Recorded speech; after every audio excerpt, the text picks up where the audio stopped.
So guys, I work right across the street from this place that sells hot chicken, and I've been inspired to make my own. And I even brought my bottle of Nashville hot chicken seasoning to work. So I'm gonna start by grabbing a big bowl and loading it up with a bunch of flour. Next, we're gonna go in with some of that Nashville hot chicken seasoning. Man, this stuff is amazing. We're gonna hit that with some garlic powder, follow that up with some black pepper, a big pinch of salt. Just gonna mix that around really well.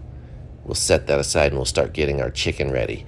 I'm using chicken thighs today because I think that's absolutely the most perfect piece of chicken you can put on a hot chicken sandwich. So I'm going to throw those all in a bowl. We're going to kind of marinate them in some buttermilk. So I'm just going to cover them up.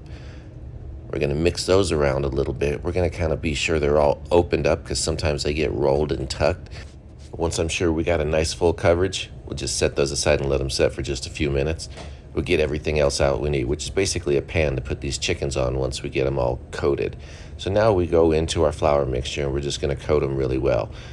I'm going to put that flour, kind of press it in a little bit, fold it back and forth, shake off the excess, and we'll throw them down on our tray. And we're going to let them sit on this tray for about a half hour. We want that to kind of form a little crust. We'll go ahead and get our sauce ready in the meantime. That's going to start with mayonnaise. We're going to follow that up with some ketchup. Just put a nice squirt right in there. Then we're going to hit that with some of that Nashville hot seasoning. That's going to put a nice little bite in there, add some great flavor. We hit it with some sriracha and a little bit of mustard. Just give that a nice stir. That's our spicy mayo. That's good to go. And don't forget to taste it because you can always add a little bit more of something if you need to. I think it's perfect. Let's go ahead and put it in a squeeze bottle. This is going to make it real easy when we make a bunch of sandwiches. I'm cooking for about 25 today. So let's go ahead and cook some chicken. My oil's at 375 because I'm going to put about 6 of these thighs in there. It's going to drop the temperature a little bit. I want it to still be pretty hot. Keep cooking. I'm looking for about 165 degrees internal temperature, so I'm going to use my thermometer. I'm well above that mark right now. These look good to go. And don't worry, that's not overcooked. That's going to be nice and moist inside because of that crust we formed. All right, let's build some sandwiches. I'm starting with these cool toasted brioche buns.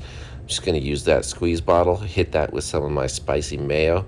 Next, we go down with a nice fresh piece of green leaf lettuce, and that crispy chicken goes right on top of there. Then I'm going to hit that with a little bit of that Nashville seasoning. I got it in my shaker can.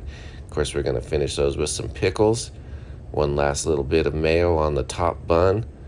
We'll fold those things over. 1, 2, 3, 4. And guys, Nashville hot chicken sandwiches. Look at that, man. Just get in there and enjoy. I gotta tell you, it was crunchy and flavorful and fresh.